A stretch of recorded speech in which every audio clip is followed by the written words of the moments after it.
तो चलिए आज का वीडियो देख लेते हैं। आज के इस वीडियो में हम जानने वाले हैं समाजशास्त्र यानी कि सोशियोलॉजी के टॉप 40 प्लस ऑब्जेक्टिव के प्रश्न और उनके उत्तर, जो कि आपके बोर्ड पेपर के लिए बहुत ही महत्वपूर्ण है।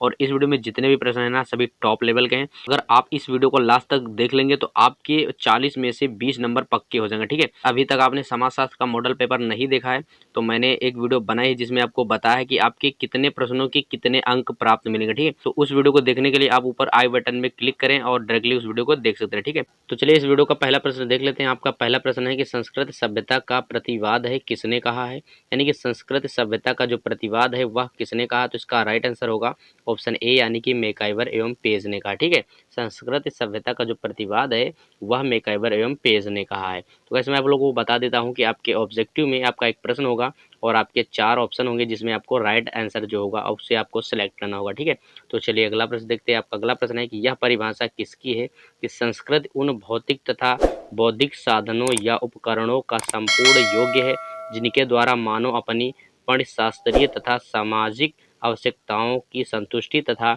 अपने पर्यावरण से अनुकूल करता है। तो इसका राइट आंसर हो जाएगा ऑप्शन सी यानी कि पिडिक्टन। ठीक है, ऑप्शन सी इसका राइट होगा यानी कि पिडिक्टन। ठीक है, चलिए अगला प्रश्न देखते हैं। आपका अगला प्रश्न संपूर्ण सामाजिक विरासत को कितने भागों में बांटा गया, यानी कि संपूर्ण सामाजिक जो विरासत है उसे कितने भागों में बांटा गया। तो इसका राइट आंसर होगा ऑप्शन ए यानी कि 2 भागों में बांटा गया। ठीक है, चलिए अगला प्रश्न देखते हैं। आपका अगला प्रश्न है कि ऐसी स्थिति जिसमें लोग अपने सांस्कृतिक मूल्यों को सार्वभौमिक रूप से वैध मानते हैं और अन्य सभी संस्कृतियों की तुलना में उन्हें श्रेष्ठ मानते हैं, तो इसको क्या कहते हैं। ठीक है, तो इसका राइट आंसर होगा ऑप्शन सी यानी कि नरजाति केंद्रवाद। ठीक है, इसका राइट आंसर होगा ऑप्शन सी यानी कि नरजाति केंद्रवाद। चलिए अगला प्रश्न देखते हैं। आपका अगला प्रश्न है कि यांत्रिक एकता एवं सावयवी एकता की अवधारणाएं विकसित की गई थी। तो इसका राइट आंसर होगा ऑप्शन ए यानी कि इमाइल दुर्खीम द्वारा। ठीक है, ऑप्शन ए इसका राइट होगा इमाइल दुर्खीम द्वारा। चलिए अगला प्रश्न देखते हैं। आपका अगला प्रश्न है कि सांस्कृतिक विलंबना के सिद्धांत से किसका संबंध है। यानी कि सांस्कृतिक विलंबना के सिद्धांत से किसका संबंध है, अथवा आपके ऐसे भी आएगा कि सांस्कृतिक विलंबना के सिद्धांत के प्रतिपादक कौन है। तो इसका राइट आंसर होगा ऑप्शन सी यानी कि आगबर्न। ठीक है, और इसका राइट आंसर होगा ऑप्शन सी यानी कि आगबर्न।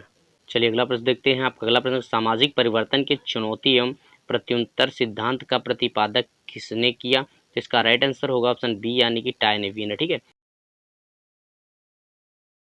चलिए अगला प्रश्न देखते हैं। आपका अगला प्रश्न चेतनात्मक एवं भावात्मक एवं आदर्शात्मक संस्कृतियों का उल्लेख किस समाजशास्त्री ने किया है, अथवा संस्कृति को चेतनात्मक एवं भावनात्मक तथा आदर्शात्मक रूपों में किसे वर्गीकृत किया गया है। तो इसका राइट आंसर होगा ऑप्शन डी यानी कि सोरोकिन। ठीक है, चलिए अगला प्रश्न देखते हैं। आपका अगला प्रश्न है कि सामाजिक परिवर्तन का सांस्कृतिक गतिशीलता का सिद्धांत किसने प्रतिपादित किया।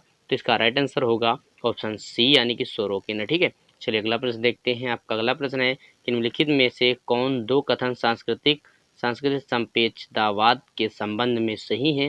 राइट आंसर हो जाएगा ऑप्शन बी यानी कि 1 तथा 3। ठीक है, चलिए अगला प्रश्न देखते हैं। आपका अगला प्रश्न है कि लेस्ली व्हाइट ने मानव की कितनी विशेषताओं का उल्लेख किया है जिसके कारण द्वारा संस्कृति का निर्माण हुआ। तो इसका राइट आंसर होगा ऑप्शन बी यानी कि 5। ठीक है, चलिए अगला प्रश्न देखते हैं। आप अगला प्रश्न है कि संस्कृत एक अनोखी मानव घटना है, यह किसने कहा। तो इसका राइट आंसर होगा ऑप्शन डी यानी कि हावेल ने। ठीक है, चलिए अगला प्रश्न देखते हैं। आपका अगला प्रश्न है कि किस विद्वान ने अपनी पुस्तक मैन एंड हिज वर्क्स में संस्कृत को पर्यावरण का मानव निर्मित भाग कहा है। तो इसका राइट आंसर होगा ऑप्शन सी यानी कि हर्ष कोविट्स ने, यानी ऑप्शन सी इसका राइट होगा यानी कि हर्ष कोविट्स। ठीक है, चलिए अगला प्रश्न देखते हैं। आपका अगला प्रश्न है कि क्रोबर को क्लूखान ने संस्कृत को कितनी विशेषताओं का संकलन किया है। तो इसका राइट आंसर होगा ऑप्शन ए यानी कि 108। ठीक है, इसका राइट आंसर है ऑप्शन ए यानी कि 108। चलिए अगला प्रश्न देखते हैं कि एथ्रोपोलॉजी ऑफ मॉडर्न लाइफ पुस्तक किसकी है।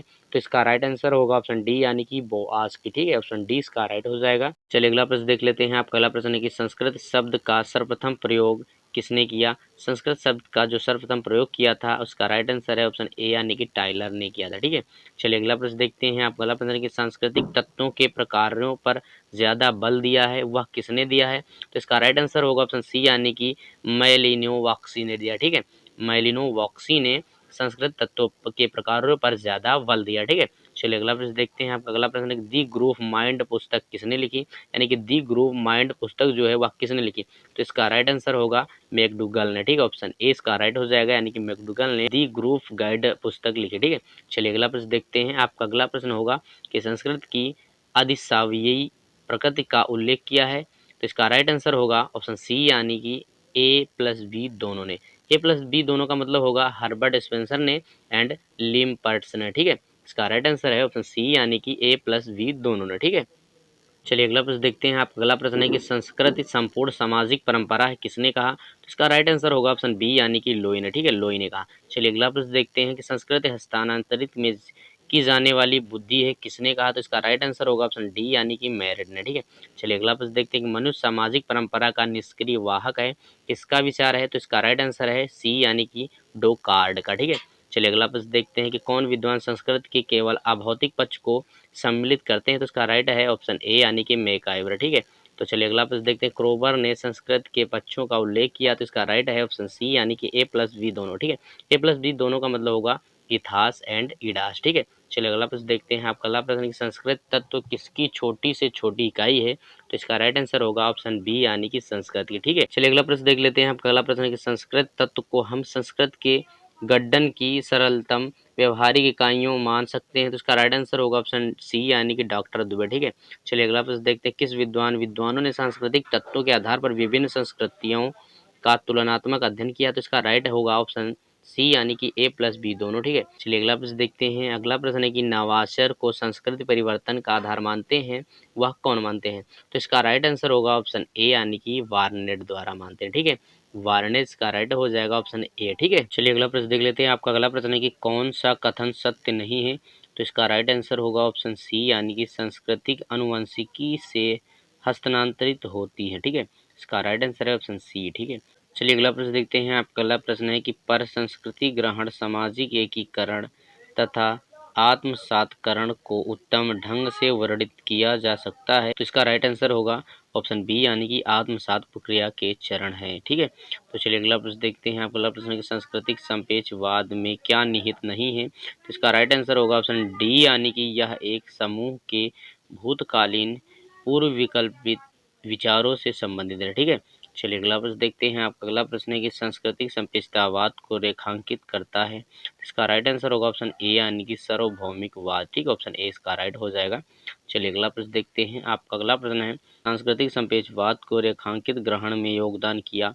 इसका राइट आंसर होगा ऑप्शन सी, यानी कि आचरण बनाने की मनुष्य की क्षमता ने। ठीक है, यानी कि आचरण बनाने की मनुष्य की क्षमता ने सांस्कृतिक संपेचवाद को रेखांकित ग्रहण में योगदान दिया। ठीक है, चलिए अगला प्रश्न देखते हैं। आप अगला प्रश्न है कि मेलिनोवस्की के अनुसार प्रत्येक सांस्कृतिक वस्तु किसके लिए प्रकार्यात्मक है। तो इसका राइट आंसर होगा ऑप्शन ए, यानी कि व्यक्ति के लिए। ठीक है, ऑप्शन ए इसका राइट होगा।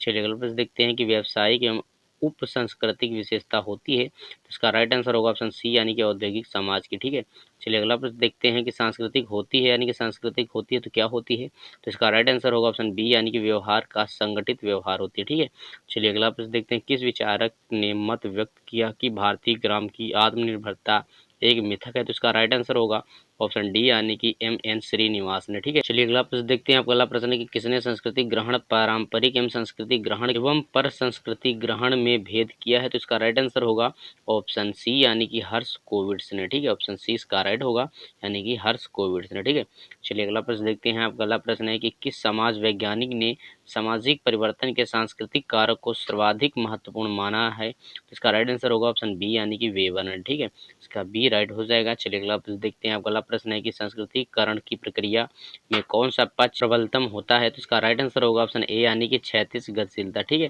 ऑप्शन ए इसका राइट होगा, यानी कि क्षैतिज गतिशीलता।